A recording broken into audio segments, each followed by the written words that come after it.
22 जनवरी को प्राण प्रतिष्ठा होनी है, उससे पहले बयानबाजियों का दौर चल रहा है।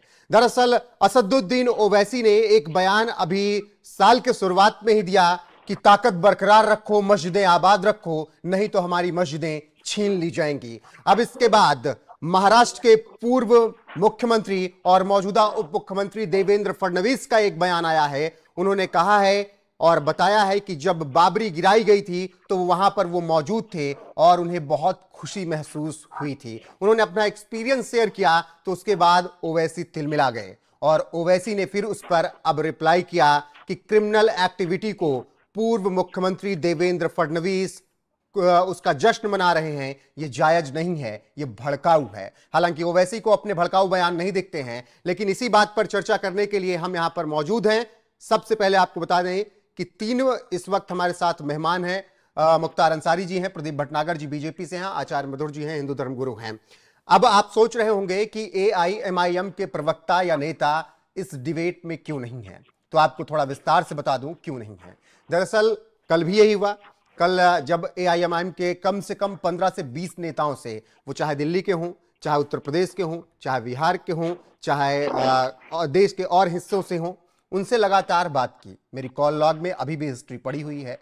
किसी ने फोन नहीं उठाया, अगर फोन उठाया तो उन्होंने वक्त नहीं दिया मुद्दा सुनने के बाद।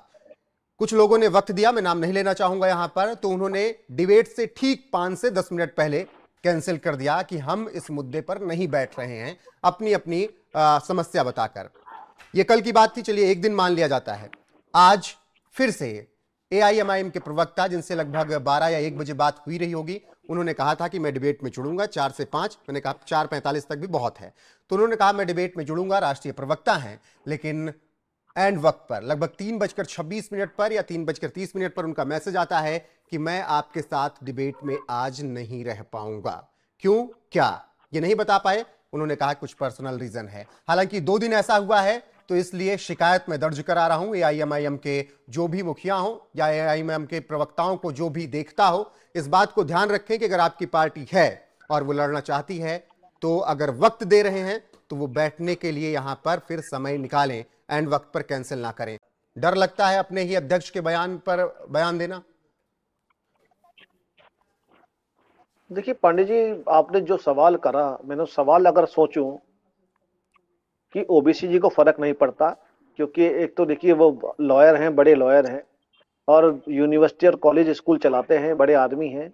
जो उनके प्रवक्ता हैं या नेता हैं, वो बेचारे अपने मेरे जैसे आपके जैसे आम नागरिक हैं और उस जगह रहते हैं जहाँ पे सब लोग रहते हैं, हिंदू या मुस्लिम कोई सिख हो, वहां रहते हैं।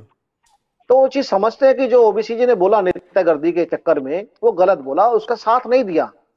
और मैं तो अच्छा मानता हूं कि इनके प्रवक्ता नहीं आए, बेचारे क्या जवाब देते, क्योंकि उन्हें पता है कि ओबीसी का जो भड़काऊ भाषण है उसे अपनी राजनीति करनी है, इसलिए वो नहीं है, शर्मिंदा है उसकी बातों पे, ओबीसी की बातों पे। मगर मैंने सुना कि, और मैंने उनको अच्छी तरह सुना, ओबीसी को क्या बोला कि हम 500 वर्ष के मस्जिद को, अरे भाई ये तो कम से कम आप बताइए कि अगर सुप्रीम कोर्ट, वो कह रहे हैं कि मस्जिद हमने दे दी, वो देने वाले कौन होते हैं?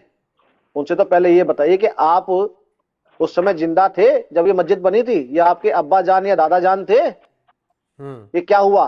बोलना बड़ा आसान है, आप कुछ भी कह दो भड़काने के लिए, आप देश के लोगों को भड़काना चाहते हैं। प्रथम हम हिंदुस्तानी हैं, भारतवर्ष है, और उनके आगे भी अब लिखा ना एआई भारत, लिखा ना इंडिया नेशनल, वो लिखा है उनकी पार्टी में। तो थोड़ा सा ये ओबीसी जी को समझना चाहिए, बोलने चाहिए आप क्या भड़का रहे 2024 को लेके।